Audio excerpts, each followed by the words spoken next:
N'as-tu jamais été émerveillé en regardant le ciel étoilé de l'immensité de l'univers, rempli de milliards d'étoiles, de galaxies et de planètes?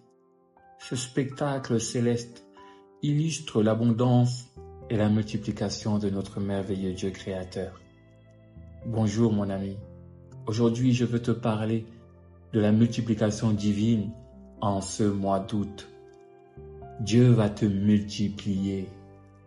Dieu va fructifier tout ce qu'il t'a donné en abondance pour que tu en aies plus que assez.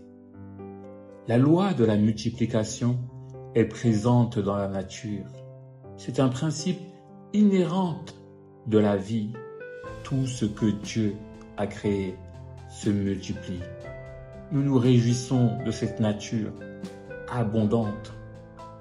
Et la volonté de Dieu, c'est qu'il en soit de même dans notre vie.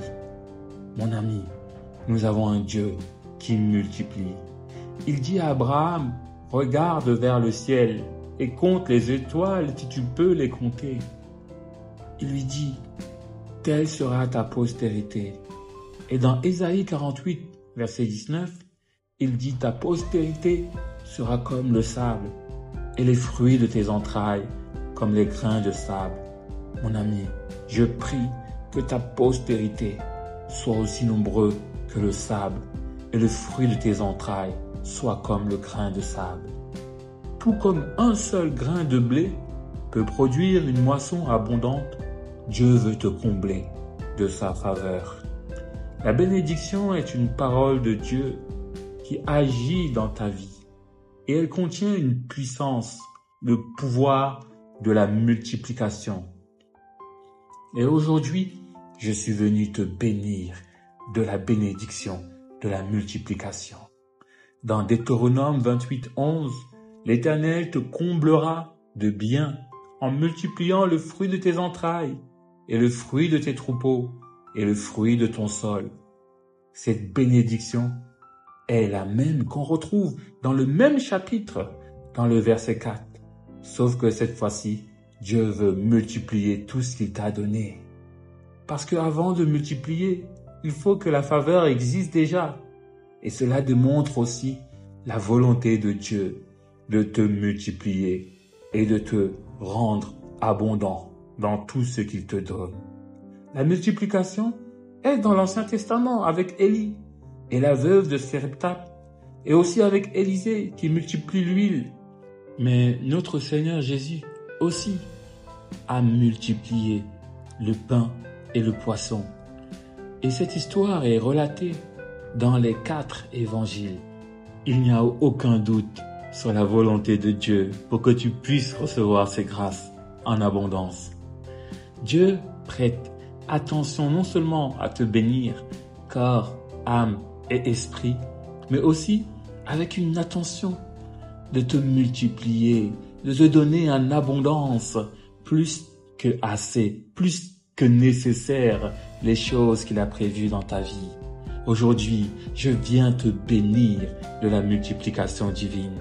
Et dans Jean 10, 10, Jésus dit qu'il est venu apporter la vie et la vie en abondance.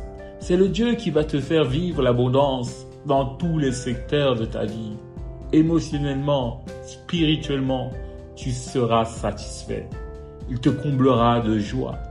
Je prie que tous les aspects tristes de ta vie disparaissent pour faire face au bonheur en Jésus-Christ. Tu auras plus qu'assez de ce dont tu as besoin. Que Dieu te fasse rentrer dans l'abondance surnaturelle. Que la bénédiction de la multiplication soit déployée dans ta vie. Afin de recevoir cette bénédiction manifestée pleinement dans ta vie, sois une bonne brebis de notre Seigneur Jésus-Christ, qui lui est notre bon berger. Donne ta vie à Dieu, il va la multiplier. Aie confiance totale envers le Seigneur Jésus-Christ. C'est alors que le psaume 23 s'appliquera et tu ne manqueras de rien. Donne ta vie à Jésus-Christ.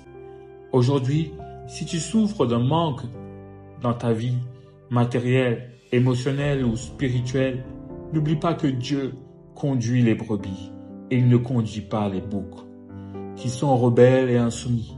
Examine ta vie et regarde s'il y a des choses que tu n'as pas confiées à Dieu, afin qu'il le multiplie. Et confie-toi à Dieu si tu as péché ou tu t'es éloigné de lui. Il est juste et fidèle pour te pardonner. Reçois la bénédiction de la multiplication dans ta vie. Reçois l'abondance de la vie divine en Jésus-Christ et demeure béni.